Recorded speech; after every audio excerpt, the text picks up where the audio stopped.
contingency fund, annual financial statement, revenue deficit, public account.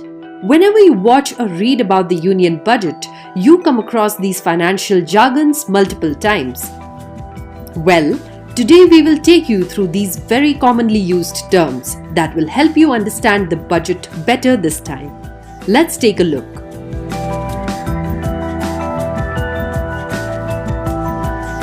Article 112 of the Constitution requires the government to present to Parliament a statement of estimated receipts and expenditure in respect of every financial year, that is, from April 1 to March 31. This statement is the annual financial statement. It is divided into three parts, namely Consolidated Fund, Contingency Fund, and Public Account.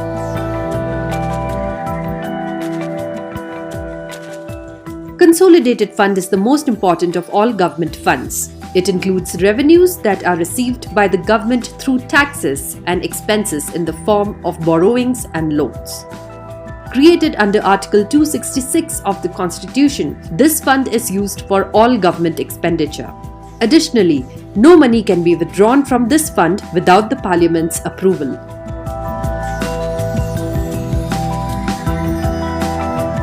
The contingency fund is used to meet any urgent or unforeseen expenditure.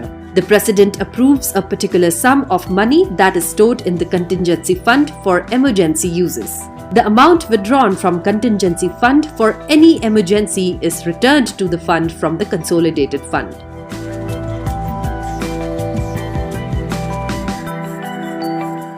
Public account constitutes those funds that are received on behalf of the Government of India. The funds in public account do not belong to the government and are required to be paid back to the rightful owners that deposited them.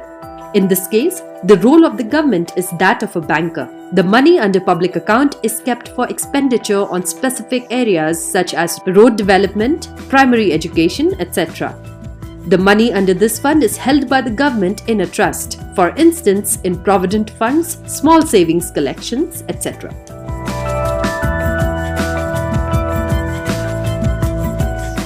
Fiscal deficit is the difference between the total income of the government and its total expenditure. For instance, the government has earned 1500 crores and has spent 2000 crores. That would amount to a fiscal deficit. This situation occurs when the government spends beyond its means during a financial year. A high fiscal deficit is not necessarily a bad thing. It can be used for the economy if the money spent goes into the creation of productive assets like highways, ports, and airports that boost economic growth.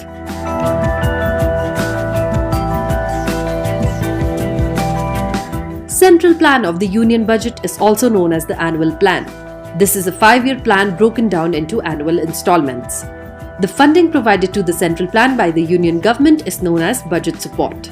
The extra budgetary resources required for the Central Plan are provided by public enterprises. The Central Plan outlay goes to different sectors like agriculture, irrigation and flood control, transport, communications, social services, etc.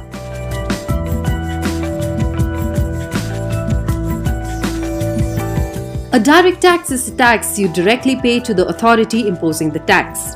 For instance, income tax is imposed by the government and you pay it directly to the government. These taxes cannot be transferred to any other entity or person.